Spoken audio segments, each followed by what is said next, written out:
We didn't get an entry in this month, but I made this fun clip of us playing with the September advanced 1-star tasks. The first one was to weave staying beside the horse's hindquarters, and in the middle of the weave was a turn on the forequarters, keeping the front feet on a mat and moving the hind end clockwise, and the handler was to keep the feet still, but obviously we hadn't got to that point. But I was very pleased that she kept her feet on the mat as she went around. Then we had to carry on with the weave, guiding from behind.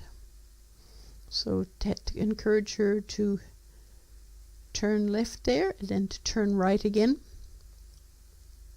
Which brings us to number 3, where we had to trot, and the handler steps into the hoop and the horse trots on 1 horse length in front of the handler.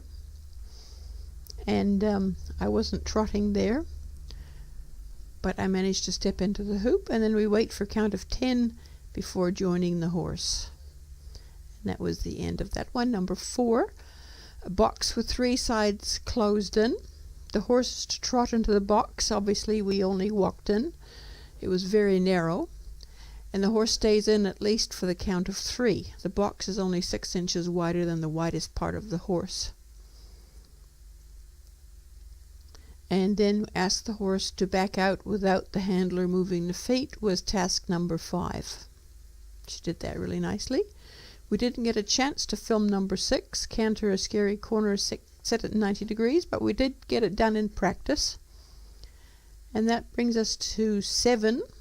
Walk through a 1 meter wide lane, twice as long as the horse, until the horse is just out of the lane. And then ask the horse to back through the lane again. The horse has to stay in 2-time strides. 1, 2, 1, 2, 1, 2, 1, 2, 1, 2, 1, 2, 1, 2, all the way through. And I was pleased with that. It's much easier if I can do it from the side like that. Then we're getting ready to set up for number 8,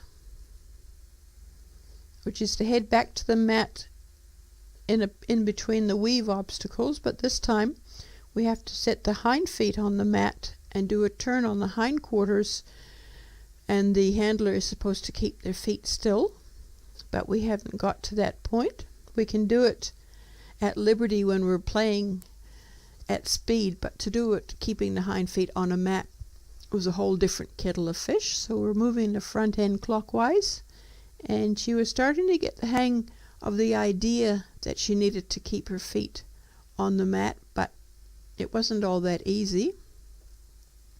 So she came off there, but then she went back on, which was pretty good. And obstacle number 9, we halt at the bucket, pick up the bucket in the hand nearest the horse, and the horse is meant to ignore the bucket. Then we walk the figure 8 around these markers, keeping a loose smile in the lead rope. And we came around the final turn on our figure 8, and we have to put the bucket down. The horse still has to ignore the bucket, and we stand by the bucket for a count of 10 before walking on without the bucket. So even if we can't manage to get a whole course filmed,